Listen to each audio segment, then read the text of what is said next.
So you've got it narrowed down to the 3A or the 3A XL versus the 4A, and you want to know the differences between the two. In today's video, I'm going to tell you exactly that.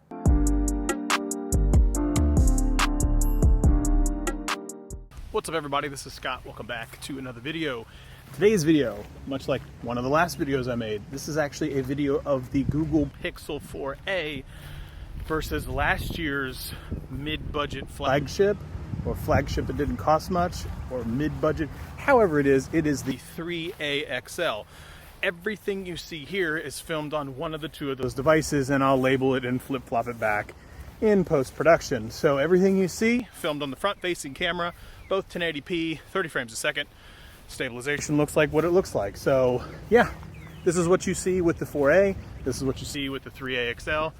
All on a little switch pod. I'm about handheld away. See all the different angles, see the different things to look at from a stabilization perspective. So now this right here is 4K, 30 frames a second, and the stabilization looks like what it is. But yeah, what you see on the one side is the 4K 30 frames a second out of the 3A XL, and on the other side you see 4K 30 frames a second out of the 4A. So super interested. Let's just quick pan and back. And now I'm gonna walk a little bit faster pace because my big butt is definitely not running. Which one of these do you prefer? So you've seen the outside stuff. Let's actually just talk about the pictures. So roll the picture montage.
Funsies and this the sake of argument, this is 1080p at 60 frames a second, both the 4A and the 3A XL.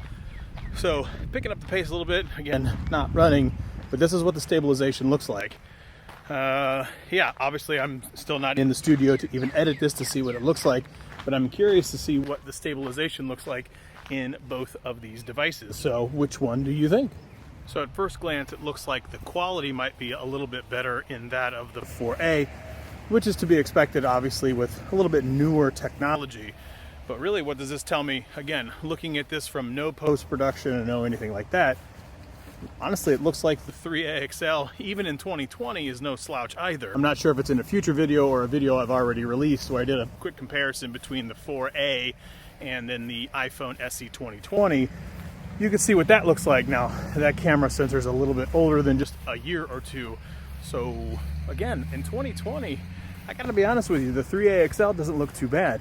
But what looks really outstanding to me is the audio crispiness and the video quality out of the 4A, which gets me really excited, honestly, about the Pixel 5. So there you have it. You can see exactly everything right there. All of that was filmed, no post-processing at all. All the audio is exactly how you heard it. You can see how good the 4A actually is. Not to say the 3A or the 3A XL is bad, it's just that you can get some pretty premium results out of a really small budget footprint in the 4A. So my recommendation, if you have an opportunity to get a 4A and it's in your budget, no doubt about it. But like the video actually just showed you, the 3A and the 3A XL is no slouch either. So if I were to make a recommendation, I would say the 4A, because the 4A is really freaking awesome right now. But if you can get the 3A or the 3A XL for super cheap, You can't go wrong with that either. So that's it. That's all I have. Thanks for watching. Check the playlist above because I have all of my Pixel 4a coverage buried in there. And as always, like, share, subscribe, thumbs up, leave a comment below. We'll see you next time.